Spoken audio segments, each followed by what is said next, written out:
Εμβόλια για τον COVID προκαλούν μυοκαρδίτιδες και περικαρδίτιδες. Μετά από 4 χρόνια η αλήθεια έρχεται στο φως. Όχι μέσα από σενάρια συνωμοσίας, αλλά από τον Αμερικανικό Οργανισμό Φαρμάκων.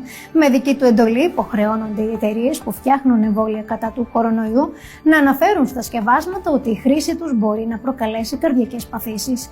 Η εντολή των Αμερικανών έγινε γαργάρα στην Ελλάδα, για να μην βρεθούν απολογούμενοι όσοι μας επέβαλαν να εμβολιαστούμε και έθεσαν σε άμεσο κίνδυνο τη ζωή μας. Τι λέει ο τότε Υπουργός Υγείας Βασίλης Κικίλιας για τα υποχρεωτικά εμβόλια, πόσοι συνανθρωποί μας χάθηκαν εξαιτίας της πολιτικής που εφάρμοσαν, που είναι ο Σωτήρης Τσιόδρας να μας εξηγήσει τις παρενέργειες των εμβολίων, ο Γιάννης Βρούτσης και ο Κωστής Χατζηδάκης απειλούσαν τους εργαζομένους να εμβολιαστούν διότι διαφορετικά θα έχαναν τη δουλειά τους. Έβαζαν μέχρι και πρόστιμα. Πού κρύφτηκαν τώρα? Έρχεται όμως η ώρα της δικαιοσύνης. Κάποιοι πρέπει να πληρώσουν για τους συνανθρώπους μας που χάθηκαν για να κάνουν business με τα εμβόλια, πολιτική και όχι μόνο.